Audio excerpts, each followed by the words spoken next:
Sea muy bienvenida, sea muy bienvenido a esta nueva entrevista bajo juramento.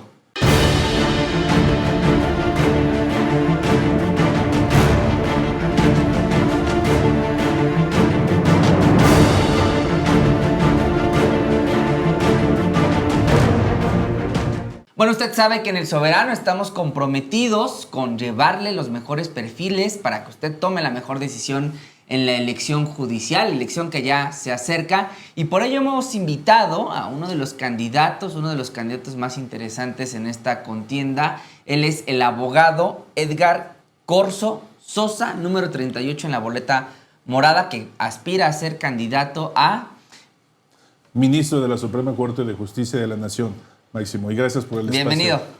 Al contrario.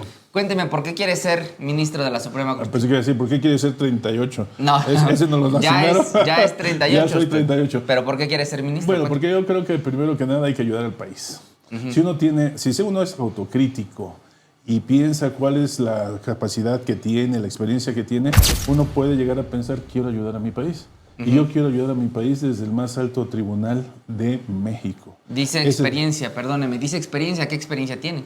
Experiencia, es que la experiencia aquí yo creo que es amplia, porque aparte de tener una vida académica muy sólida, experiencia de trabajos que suenan más, es haber trabajado en la misma Suprema Corte de Justicia de la Nación durante 6 años, haber sido el 5º visitador de la Comisión Nacional de los Derechos Humanos, con temas tan relevantes como migración, agravio a periodistas, defensores de derechos humanos y trata de personas. Y actualmente soy integrante del Comité de Trabajadores Migratorios de la ONU.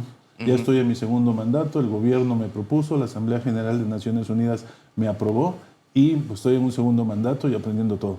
Esa es la experiencia que yo podría poner al servicio de toda la ciudadanía, de la población y de mi país. ¿Qué estudió? Derecho. ¿La licenciatura en dónde? Traigo la licenciatura en la UNAM, traigo una especialidad en lo que era antes el Instituto de Especialización Judicial de la Suprema Corte, después se transformó en el Instituto Federal de la Judicatura Federal y actualmente es la Escuela Federal de Formación Judicial, pero que se va a convertir en la Escuela Nacional de Formación Judicial. Es una especialización. En cuanto a estudios más de posgrado, de grado, hice mi maestría en la Universidad de París I Panteón Sorbona y mi doctorado en la Universidad Autónoma de Madrid en España. Órale, o sea, tiene experiencia en lo académico, pero también en la aplicación de los conocimientos. Efectivamente, y si ponemos el acento un poquito más en lo académico, pues bueno, soy investigador del Instituto de Investigaciones Jurídicas de la UNAM desde hace ya muchos años, ya ni me acuerdo, y además soy nivel 3 del Sistema Nacional de Investigadores desde hace como 15 años. Soy profesor de Teoría de la Constitución, Derecho Constitucional Mexicano, Derecho de Amparo, Derechos Humanos, no solo en la UNAM, que es mi casa, sino en varias universidades, y dirijo una revista, la Revista Mexicana de Derecho Constitucional, la única que hay en el país, con una presencia y liderazgo muy especial. Esa es mi vida académica. Sigamos hablando sobre su experiencia, porque dice que es visitador. ¿Fue visitador dentro de la Suprema Corte? ¿Qué es eso? No, fui visitador dentro de la Comisión Nacional de los Derechos Humanos. ¿Y ahí qué se hace? Bueno, el visitador es la persona, está el presidente de la Comisión Nacional de los Derechos Humanos y tiene abajo diferentes visitadurías. Las visitadurías son por temas. Las distribuimos por temas y hay al frente de cada visitaduría un visitador general. Yo era no el primero ni el segundo, yo era el 5º visitador. ¿Y cuáles eran los temas que me tocaban? Los que anuncié: migración, agravio a periodistas. Bueno, de agravio a periodistas conozco mucho ese tema. Hemos sido agraviados en distintas ocasiones dentro de manifestaciones y demás. Pero en este encargo, que me parece que es uno de los más relevantes que ha tenido, ¿cuál diría que es lo más destacado que se ha hecho? Yo creo que todos tienen su entidad, su importancia y su preocupación. Dijiste agravio a periodistas, pues sí, nosotros estábamos viendo cómo al cubrir una nota ante un acto de gobierno, pues los guardaespaldas le pegaban a los periodistas. Así es, así pasa. En una manifestación general, pues los policías también agreden a los periodistas. Por eso emitíamos medidas cautelares previas, medidas cautelares dirigidas a las autoridades para decirle, oye, ahí van los periodistas y por favor, cuídalos, protégelos, o por lo menos no les peguen. Y así como eso tenemos también pues quien se lesionaba ya más fuerte, quien los secuestraba, quien perdía la vida, incluso a los medios de comunicación, al edificio, con amenazas de bomba, agresiones muy fuertes. O sea, eso fue una experiencia de 5 años muy importante en todo el país. Qué fuerte lo que narra, porque si alguien ha sufrido, digamos, como no a manos de, digamos, de las autoridades, sino más bien de privados en manifestaciones, ha sido su servidor con el acoso, te desconectan los cables, te pegan, te empujan, maltratan a la cámara, y ya de plano en la última ocasión me tocó pues que me tiraron unos palazos ahí. ¿O te quitan el objeto de trabajo? Sí, peor, la cámara, lo arrebatan, lo botan, sí. Todo eso lo viví 5 años, pero lo que más me preocupaba, eso es importante, pero siempre cuando había una pérdida de la vida, inmediatamente íbamos al lugar y además nos dirigíamos a la familia. Porque si hubo una pérdida, lo primero que hay que hacer es ver a la familia para ver si tienen protección o no protección. Y luego hacer las investigaciones, decirle a la autoridad correspondiente de Procuración de Justicia que haga la investigación. Que no porque era taxista se vayan por taxista, sino que, oye, mantén la línea de investigación de que es un periodista. Y además no dejes de resguardar todas las cosas. Si hay una cámara que grabó en esa zona, recógela inmediatamente porque las cámaras cambian el material. No te esperes más de una semana para recogerla. Y así como eso te puedo señalar múltiples cosas que hacemos para tratar de proteger un poco los agravios que se le dan a los periodistas. Estamos hablando con el candidato, con el abogado Edgar Corzo Sosa, quien es candidato para ministro de la Suprema Corte de Justicia de la Nación, número 38, candidato en materia de migración, porque es un tema bien importante ahora, particularmente en los días que corren, deportaciones masivas desde los Estados Unidos. Quisieron aplicarnos la de tercer país seguro, México no se ha dejado, pero sí que ha habido un despliegue, digamos, de las fuerzas del orden por parte del gobierno mexicano, pues sí, pues también para controlar, o más que controlar, bueno, para regularizar la migración, para que se dé de forma regular y ordenada en nuestro país. Tú tienes experiencia en eso, cuéntanos, ¿qué has hecho? Bueno, de hecho, veo que estás empapado en el tema. La migración es una situación que acontece en todo el mundo. Sí, es algo natural, es algo humano. Y es natural, ¿por qué? Por las causas que la producen. O sea, ahorita ya no puedo señalar, en América Latina lo que más hay es violencia, y una violencia muy especial. Eso implica que personas se muevan, pero también se mueven porque el cambio climático está provocando cambios muy fuertes. Si yo tengo mi tierrita y la estoy trabajando y ya lo único que tengo es sequía, me salgo. Claro, a lo mejor si produce un poco mi tierrita, habrá alguien que me quiera cobrar el derecho de piso por lo poco que saco de ahí. Eso provoca, son causas muy fuertes que provocan que salgan las personas de ahí. Además, pues tienes unas causas de violación de derechos humanos en varios aspectos. Entonces, ¿qué es lo que hace la gente? Moverse. Mientras no cierres esas causas de la migración, mientras no cierres la llave, el agua va a seguir saliendo y va a buscar los cauces para poder llegar. Entonces eso por una parte. Por otra parte, vemos medidas restrictivas y lo veo en todo el mundo. En Naciones Unidas, en mi comité, acabo de estar hace poco, pues bueno, vimos el planteamiento o hicimos el monitoreo de las obligaciones internacionales de Jamaica, de Níger, de México, aunque yo no pude estar porque soy nacional de México. Vimos otros temas con Ecuador y diferentes países. Entonces lo que nosotros vemos es cuando hay una medida restrictiva, cuando se incrementan las medidas restrictivas, se incrementan las detenciones. Y se incrementan las detenciones y hay más violaciones de derechos humanos. Y eso desafortunadamente incluye no solamente a las personas mayores. La migración ahora ya no se da una sola persona. Oye, voy a trabajar a tal lugar y te mando las remesas, te mando los dólares, te mando el dinero. Sino que ahora se van en familia, familias completas o incluso niños. Las famosas caravanas. O se organizan y se van en caravana. ¿Por qué surgen las caravanas? Porque así evitan que las autoridades los extorsionen o le violen derechos humanos. No es lo mismo actuar en contra de una persona que actuar en contra de 500 personas. A mí me tocó, en esta experiencia que tengo en la migración, tanto a nivel nacional como global, me tocó acompañar en protección de derechos humanos a la caravana, una primera caravana gigantesca que se hizo de 7,000 personas que venían de Centroamérica y llegaron a México y finalmente atravesaron y atravesamos caminando ambos todo México y llegamos a Tijuana. Entonces es una forma que ellos tomen en cuenta que 7,000 personas es prácticamente más grande que cualquier población. Hay pueblos que es municipios, sí, o es un municipio andando. Oiga, pero ¿en 2018 ya gobernando el presidente López Obrador o con Peña Nieto todavía? Yo creo que sí, ya estaba, no estaba... Creo que todavía era la parte última de Peña Nieto. En la última parte de Peña Nieto. En la última parte. ¿Y cómo se da un acompañamiento en materia de derechos humanos? Es decir, ¿usted va uniformado, no va uniformado? Sí, cierto. Iba con mi chalequito blanco, ¿Sí? Que decía Comisión Nacional de los Derechos Humanos.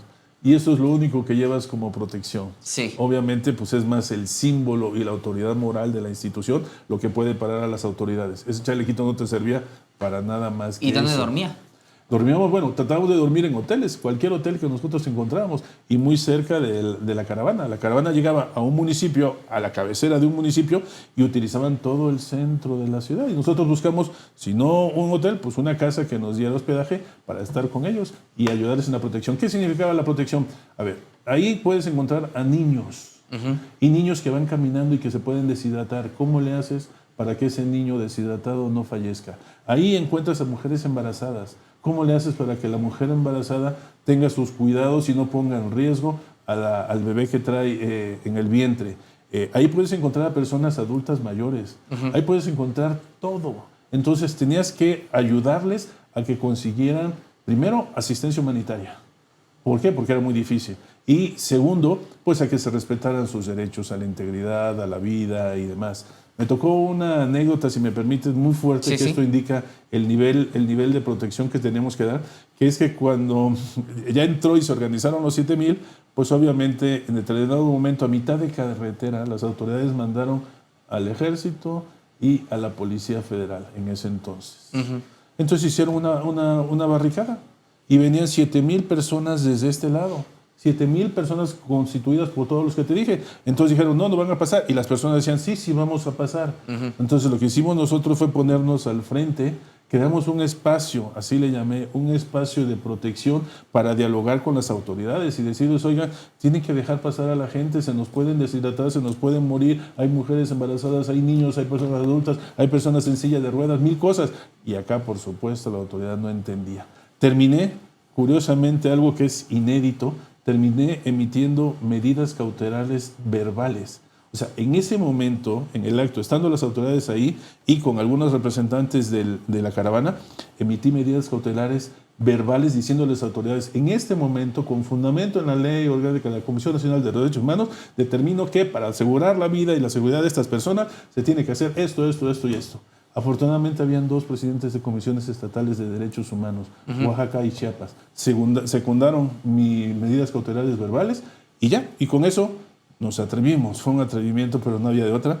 Cruzamos, seguimos caminando y de repente se abrió la barrera. Y pudimos continuar y llegar al poblado próximo, en donde ellos tuvieran las necesidades completas. Eso fue muy complejo, sí, muy fuerte, pero bueno, eso te enseña muchas cosas. Es una gran historia, candidato. Estamos hablando con Edgar Corzo Sosa, candidato a ministro de la Suprema Corte de Justicia de la Nación. Sigamos hablando de migración, insisto, porque usted considera que estos proyectos de desarrollo que se están dando en el sur, el tren interoceánico, el tren Maya, que pretenden ser barreras, no como, digamos, un muro fronterizo, sino más bien una barrera de bienestar que permita que las personas que tratan de llegar más hacia el norte del país pues se queden a trabajar, se queden a chambear en esos polos de desarrollo. ¿Cree que funcionan, no funcionan? ¿La estrategia para mitigar los efectos de la migración del Estado mexicano están funcionando? ¿Cuál es su opinión? Bueno, esa que me dices es una buena oportunidad porque desde el Comité de Trabajadores Migratorios de la ONU siempre hemos insistido, mis compañeros que son 13 de diferentes países y yo, en que una forma para regularizar a la persona migrante es el trabajo. Y es la mejor forma, porque siempre se le critica a las personas migrantes de que hay que estarlos manteniendo, vienen de delincuentes, no tienen nada que hacer. No, es gente que viene con muchas ganas de trabajar. Entonces, si tú le dices y le ofreces un trabajo, pues yo creo que puedes decir, perfecto, va a trabajar. Sí trae la intención de seguir subiendo hacia el norte. Pero ahorita, por ejemplo, en este momento, yo creo que lo pensaría 3 veces antes de decir voy a entrar a Estados Unidos. Y si te le ofreces un trabajo, puede estar ahí. No estoy diciendo que inmediatamente ya le des todas las condiciones, no, pero ponlo a trabajar. ¿Y qué te parece si hay una empresa responsable que esté ahí, que lo esté supervisando, que vea cuál es su desempeño Y no en un mes ni 2 meses. ¿Qué te parece 1 año, 2 años o 3 años cuando veas que la persona sí está trabajando, sí ha dado resultado y le das la posibilidad de regularizarse? Y regularizarse significa que ya puede estar residiendo en el país sin ningún problema. Sí. Yo soy un convencido del trabajo como medio de la regularización. Con una simple pregunta que es que si considera que los efectos de la migración o la migración como la hemos visto, como la hemos conocido ahora desde el primer mandato de Donald Trump en nuestro país, pues estas caravanas y lo que dejan a su paso, ¿considera que este tipo de momentos en la migración latinoamericana se mitigarían si se atienden las causas que la provocan? Totalmente de acuerdo, totalmente de acuerdo. Y yo creo a veces pienso que no se atacan directamente porque a lo mejor lo que se quiera también es ese movimiento. Yo considero que la migración más que un problema puede ser una solución. ¿Por qué? Por mano de obra, por muchas cosas de trabajo. Entonces, yo creo que lo que estamos viendo es importante. Todavía no hay un reconocimiento total de lo que puede ser una persona migrante, de lo que puede ayudar a una persona migrante. Trump lo agarró para efectos de campaña. Son delincuentes, son esto, vienen a quitarnos el trabajo. Sí, y sí. yo pensé que ahí se iba a quedar como la vez pasada, pero ahora no, ahora se siguió y pareciera que trae algo personal, como si una persona migrante le hubiera hecho algo. Como si no hubieran migrantes en sus empresas. Por ejemplo, ¿sí? En la Torre Trump, en sus campos de golf. Totalmente. Entonces yo creo que hay que verlos como antes de migrantes como personas y es una gran oportunidad para el desarrollo económico de un país. Sé que habrá un nuevo tribunal de disciplina judicial, pero si llegas a ser electo ministro, ¿tú qué vas a hacer desde tu trinchera para combatir esa corrupción? Bueno, ya habíamos tenido algunos esfuerzos anteriores, el Poder Judicial, para tratar de erradicar lo que es la corrupción al interior del Poder Judicial. Y lo digo porque, como toda institución, puede tener problemas, no es nada de que esté diciendo una declaración extraordinaria, sino de que a cualquier institución le puede pasar. Teníamos arroces negros en la olla, pero no veíamos muchos. Decíamos, ay, aquí hay un arrocito negro y lo sacamos. No, yo creo que hay que buscarlos bien, que sí los hay. Eso hicimos la vez pasada. Ahora, ¿qué es lo que estamos viendo? Bueno, yo creo que desde la Corte tenemos que seguir mandando mensajes en contra de la corrupción. Nuestras decisiones tienen que ser muy fuertes, señaladas. Hay que apoyar incluso constitucionalmente el artículo 113 de la Constitución, señala un sistema nacional anticorrupción. Entonces hay que fortalecer constitucionalmente hablando ese sistema nacional de anticorrupción, por un lado. Pero por otro lado tenemos, tú lo mencionaste, el Tribunal de Disciplina Judicial. Yo creo que es un buen mensaje. ¿Por qué? Porque el Consejo de la Judicatura Federal, pues nadie entiende a qué se dedica o a qué se dedicaba. Bueno, avalar paros ilegales. Por un lado. De eso nos enteramos. Pero, claro, pero por otro lado, lo que sí estábamos viendo es que cuando definíamos el Consejo de la Judicatura, teníamos que decir es que se dedica a la administración, disciplina y vigilancia. Nadie lo sabía. Entonces ahora, si tú creas un órgano que se llama Tribunal de Disciplina Judicial, estás diciendo estoy focalizando el problema en la disciplina judicial. Eso me parece excelente. Además, este Tribunal de Disciplina podrá actuar también por lo que corresponde a la Suprema Corte de Justicia de la Nación, lo que no sucedía antes. Y en eso yo estoy de acuerdo sin ningún problema, tenemos esa reforma constitucional. Lo que sí quiero señalar es que sí, hay que buscar esa problemática, sacarla lo más posible. Si una persona en su conducta vemos que no está haciendo las cosas bien, si está recibiendo un coche nuevo, no digo la marca para no ser comercial, como dices, Máximo, o te invitan al Super Bowl con toda tu familia, o te invitan a un viaje a Europa o un crucero, pues dices esto no corresponde a lo que está ingresando. Hay disciplina que entre con todo. Yo lo que sí quisiera nomás llamar la atención es que disciplina judicial es respecto de la conducta y tendríamos que señalar muy bien, como ya lo había hecho el Consejo de la Judicatura Federal, que no implica el sentido de las resoluciones que emitas. Sí. Ahí yo creo que tenemos un margen. Si ese tiene una conducta mala, pues va para abajo. La persona tiene que salir. Oye, pero si es por sus decisiones que le vamos a hacer un procedimiento de disciplina, cuidado. Yo creo que ahí tenemos que cuidar muy bien los mensajes que hagamos y que vinculemos a la disciplina judicial. Pero estoy a favor. No, estoy a favor de pues totalmente todo este problema que tenemos de corrupción, que sí lo hay. Sí lo hay, no tapemos el sol con un dedo. Qué bueno que hay un tribunal de disciplina judicial. Y desde la Corte yo creo que vale la pena reforzar el artículo 113 de la Constitución, porque ahí tenemos un sistema y tenemos varias herramientas que podemos reforzar muchísimo para que las instituciones encargadas de la anticorrupción pues puedan funcionar mucho mejor. ¿Qué opina de Norma Piña? Mire, lo que le puedo decir Yo estuve de asesor de presidencia de la Suprema Corte de Justicia de la Nación. Fui director general de Relaciones Internacionales de la Suprema Corte de Justicia y del Consejo de la Judicatura Federal cuando antes estaban unidos. Fui coordinador de ponencia y fui secretario de estudio y cuenta también de la Suprema Corte. Entonces sí conozco lo que es la Suprema Corte de Justicia de la Nación. Y por lo tanto puedo decir que los ministros son personas que deben de tener un actuar muy cuidado. Un actuar en donde no solamente deben de conocer el derecho, sino que ellos en sus conductas tienen que ser ejemplares. Tiene que ser algo paradigmático, porque son ellos los que están proyectando el respeto al derecho en este país. Y la presidencia, con mayor razón. Ser presidente de la Suprema Corte de Justicia es una gran responsabilidad que te obliga, más allá de lo que tú puedas pensar individualmente, te obliga a tener una conducta impoluta, una conducta lo más apegada al derecho, pero no solamente por aplicación de la ley, sino en tu forma de actuar. Si tú tienes una cena a escondidas con actores políticos, eso no da una apariencia correcta. Si tú estás viendo que hay una decisión que se debe de tomar con un número de votos, no puedes conducir el debate para tratar de darle la vuelta a ese número. O sea, yo creo que esas son situaciones que ninguna persona, ni ministro, ni presidente de la Suprema Corte debiera hacer. O sea, eso sí está en contra de lo que nosotros normalmente conocemos. Me extraña, te soy sincero, me extraña. Yo creo que eso fue más allá ya, porque la presidenta y los ministros traen experiencia judicial y experiencia jurídica muy fuerte. Yo creo que ahí se tornaron o se vertieron hacia una parte más personal. O sea, yo creo que se tomó personal. Y al tornarse personal, pues pierdes dimensión y echas a perder lo institucional. Una Suprema Corte tiene que ser ejemplar en todos sentidos, incluso hasta para tomar un helado, salir y tomar un helado en la calle. Sí. Tienes que pensar que las personas se dan... El margen, el estándar que debes de tener cuando eres un servidor público, pero de esa naturaleza, en escrutinio, es mucho mayor. Es mucho mayor. Y por lo tanto sabes que estás expuesto a la opinión pública, a lo que ustedes generan como opinión. Y entonces tienes que actuar en consecuencia. Yo creo que sí hay que cuidar todas esas cosas y no me parecen correctas. Bueno, ya estamos terminando esta entrevista. Le agradezco mucho, abogado Edgar Corzo Sosa, quien es el número 38 en la boleta morada. Solo precisar de esto que nos has compartido. ¿Cuándo fuiste funcionario de la Suprema Corte? Mira, yo hice mis estudios en el extranjero y después regresé a la UNAM, al Instituto de Investigaciones Jurídicas, y ingresé a la Suprema Corte en 1999.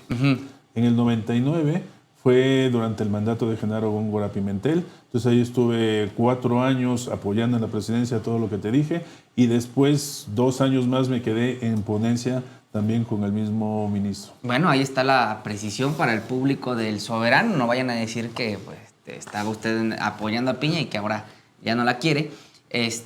Porque sí que fue un actuar, comparto, bastante irresponsable por parte de quien dirige la Suprema Corte y pues también, bueno, pues de quienes acompañaron este esfuerzo de tratar de tomar una ley que legal y constitucionalmente y legítimamente, porque tenía el respaldo del pueblo, pues terminó en que usted esté en la boleta el día de hoy y esté buscando el voto. Sobre eso, sobre el voto, ¿cuál diría que es su principal compromiso con la gente que nos ve, que nos escucha? ¿Por qué deben de votar por usted?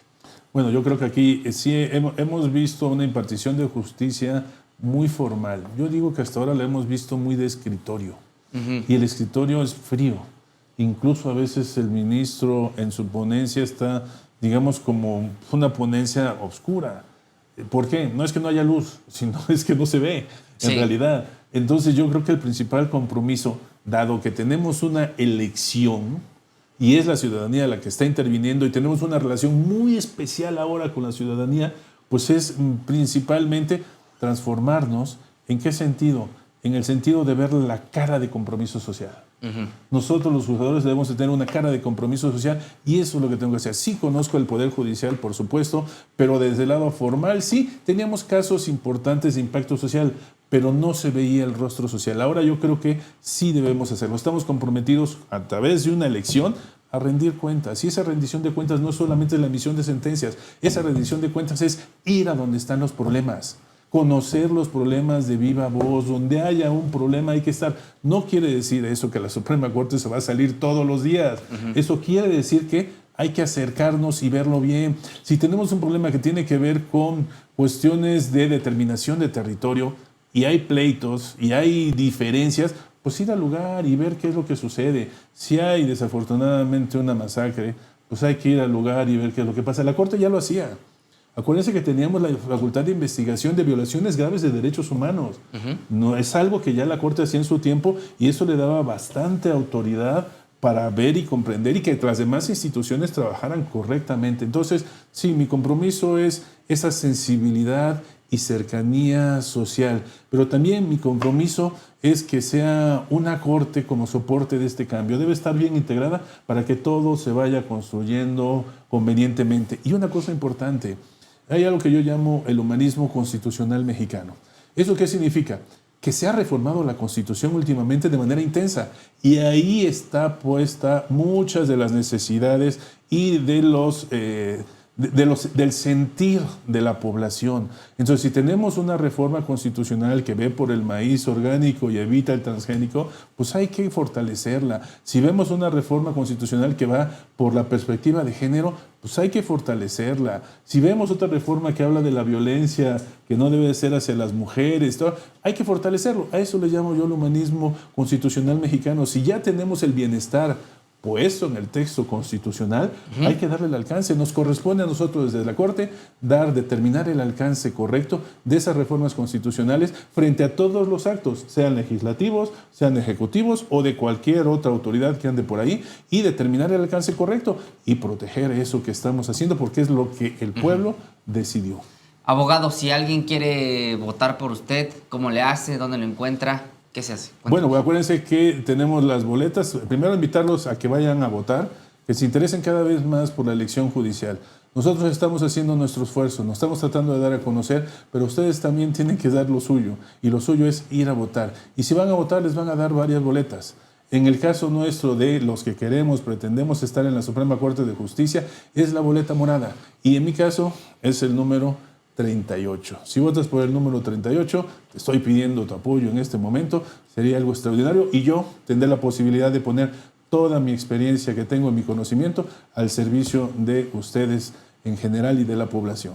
Es el abogado Edgar Corzo Sosa, quien busca ser ministro de la Suprema Corte de Justicia de la Nación. Qué interesante charla, le agradezco mucho. Al contrario. Le agradezco mucho que nos haya acompañado. Máximo, el gusto es mío.